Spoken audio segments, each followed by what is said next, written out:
involved in the killings at Ashulia of Sabah, killing of 6 persons.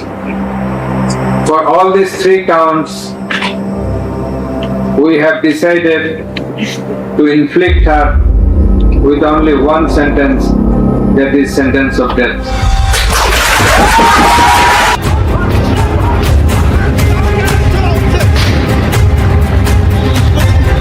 Bangladesh से इस समय एक बेहद बड़ी और ऐतिहासिक खबर सामने आई है। बांग्लादेश की पूर्व प्रधानमंत्री और कई वर्षों तक देश की सबसे प्रभावशाली राजनीतिक शख्सियत रहीं शेख हसीना को इंटरनेशनल क्राइम ट्रिब्यूनल ने फांसी की सजा सुनाई है। यह फैसला उस लंबे मुकदमे का परिणाम है जिसमें उनके शासनकाल के दौरान हुए आंदोलन दमन से जुड़े गंभीर आरोपों पर सुनवाई की गई थी। इस मुकदमे में कहा गया कि शेख हसीना की सरकार ने देश भर में हो रहे विरोध प्रदर्शनों को रोकने के लिए कड़े, हिंसक और अमानवीय कदम उठाए। ट्रिब्यूनल में प्रस्तुत किए गए सबूतों और गवाहों के अनुसार आंदोलनकारियों पर हेलीकॉप्टर और ड्रोन से फायरिंग की गई, सड़कों पर उग्र बल प्रयोग किया गया और विरोध को कुचलने के लिए बर्बर तरीके अपनाए गए। अदालत ने माना कि यह केवल कानून व्यवस्था बनाए रखने का प्रयास नहीं था, बल्कि यह मानवता के खिलाफ अपराध था।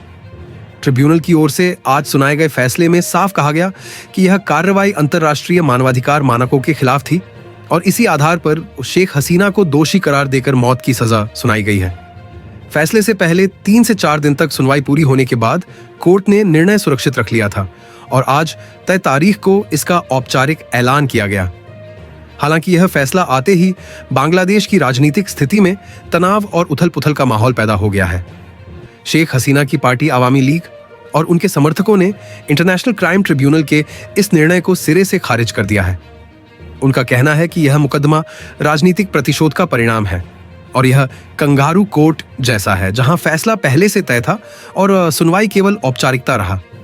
आवामी लीग नेताओं ने यह भी कहा कि वे इस फैसले को अंतर्राष्ट्रीय मंचों पर चुनौती देंगे।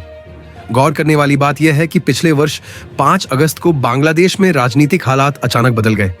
शासन परिवर्तन और सत्तारूढ़ ढांचे में उथल-पुथल के बाद शेख हसीना को देश छोड़ना पड़ा और वे फिलहाल भारत में शरण लिए हुए हैं।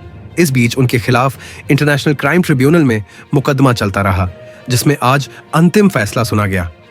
इस पूरे मामले ने बांग्लादेश की राजनीति में भूचाल ला दिया है। जिस नेता ने वर्षों तक पूरे देश पर शासन किया और क्षेत्रीय राजनीति में महत्वपूर्ण भूमिका निभाई, आज वह मानवता के खिलाफ अपराधों में दोषी ठहराई गई है। आने वाले दिनों में इस फैसले का बांग्लादेश की राजनीति, वहां की स्थिरता और अंतर्राष्ट्रीय संबंधों पर क्या असर पड़ेगा, यह देखना महत्वपूर्ण होगा।